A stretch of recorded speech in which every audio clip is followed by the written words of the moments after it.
Welcome back to another day of CCU savings. Quick reminder about the limited quantity ship sales going on. Today, November 24th, the MISC Hull E will be available in limited quantities. They will release again in 3 different waves throughout the day.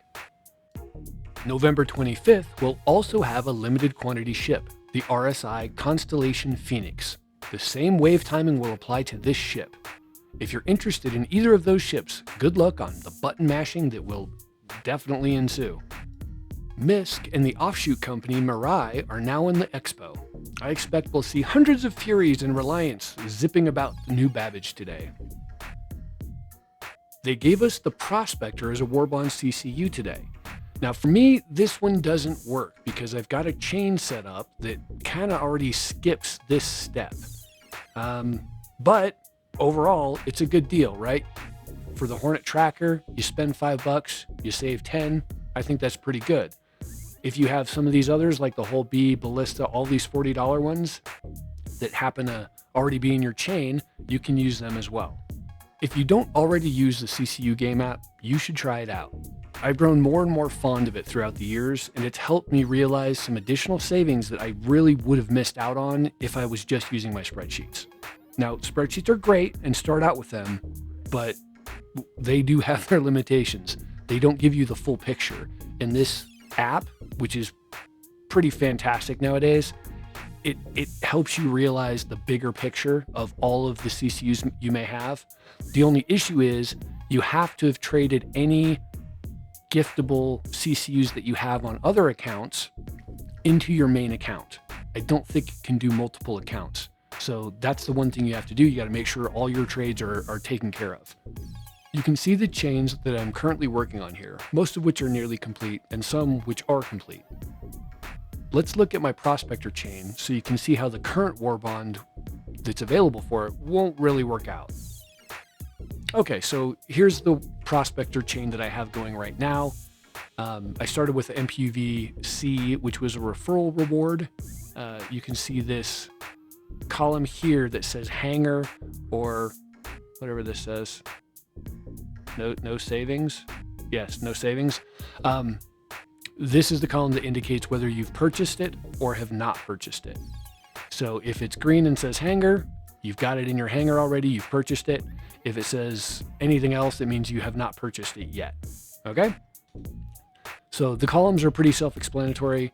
The MSRP is how much it would cost you total.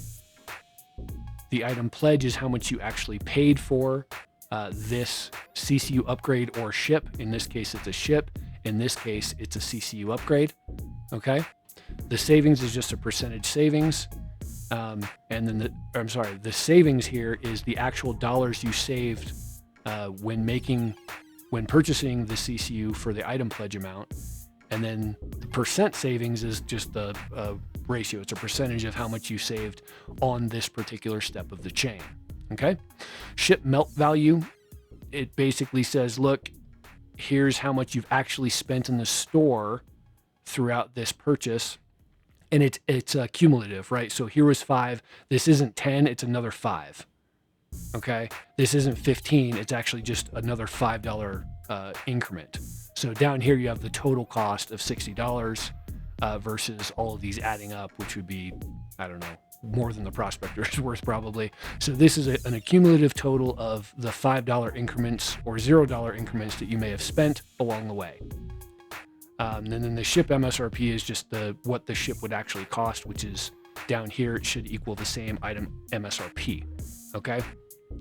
So if I bought these 2 CCUs right here that are red right now today, I would spend an additional $10 to make this ship a complete chain. I will have spent a total of $60 and I would have saved a total of $95, saving 61% on a Prospector. And that's how this thing works.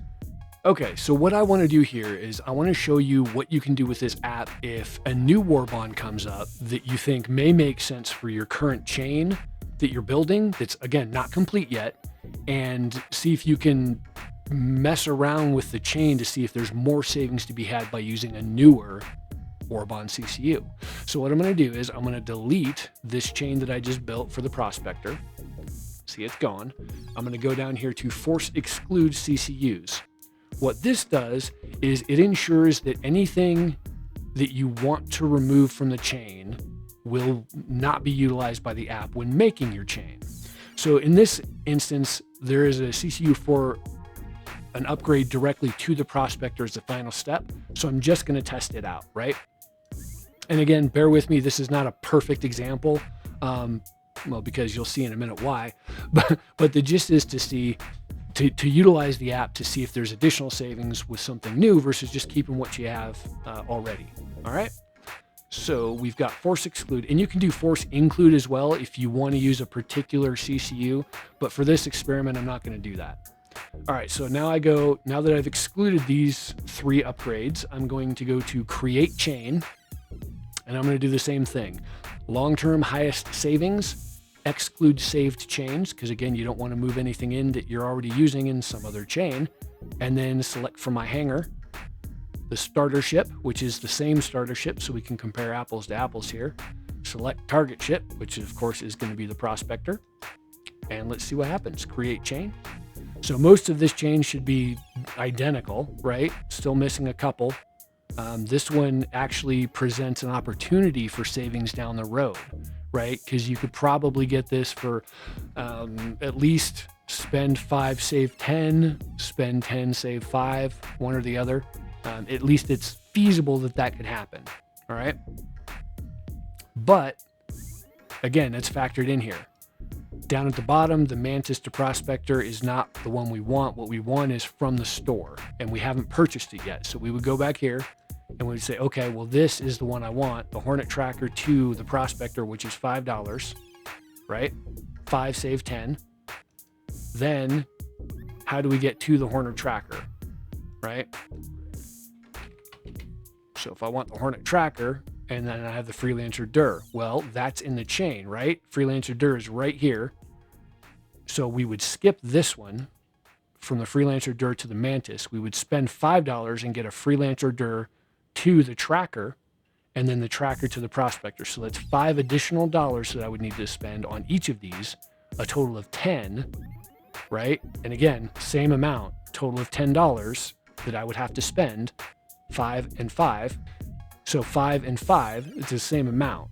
So I'd still come up with $60 worth of savings and $60 worth of spend and $95 worth of savings for a same 61% savings total for the Prospector.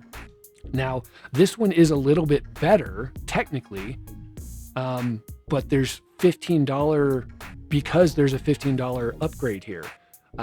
There is a chance that there will be a CCU available from the Centurion to the 350R, which might only cost me $5 or $10, which again would save an additional $5 right here, which would mean I'm saving $100, I'm spending $55. But again, that's an additional $5 here that's new money, an additional $5 here that's new money, and an additional $5 here that could be either new or if you have in-store credit, right? So it's a guaranteed minimum of additional $10 new that you would need to put in. So to me, that's not really worth buying for this chain. Now that Prospector Tracker to Prospector upgrade may work for some of my other chains, which is why I'll probably buy it. But for this chain, I'm not going to do it. What I'm going to do is change this out. I'm going to go back to force exclude, get rid of these, and I'm going to use all that stuff to recreate the chain and just go back to the one I had before, because it's the same amount of savings and I don't have to spend any more money. All right. So I hope that overview helped you guys understand some of the things you can do with the app. Again, I find it very helpful. I'm not affiliated with them. I don't even know who manages this thing, but it's an invaluable tool in playing the CCU game, and it saves a whole lot of time and brain power trying to go between spreadsheets and other ways of saving this stuff. So I suggest you use it, give it a shot. So just to let you guys know, the A1, C1, and SRV still remain as Warbond CCUs, so you can still pick those up. My guess is those 3 will be there until the end of IAE this year. Switching over to the standalone ships, they have added the hull B concept to the store. It's probably going to save you at least $10 on this ship, so keep that in mind if that's one of the haulers you're looking for. Another concept that they've made available in the store is the Expanse. This is the refinery ship. It's a small ship. It's supposed to be used as a kind of a team effort between it and the Prospector to ore and then refine. It keeps you out in the field longer instead of having to run back and forth from a refinery to wherever you happen to be mining. The Endeavor is also available as a concept ship in the store. This is getting into the pricier range of ships, but again, it's still a discount. If that's a ship you want, it's cheaper now than it will be whenever it releases. The last two ships that are available are the Odyssey and the Hull E. Both, again, are concepts, so they are cheaper now than they will be in the future.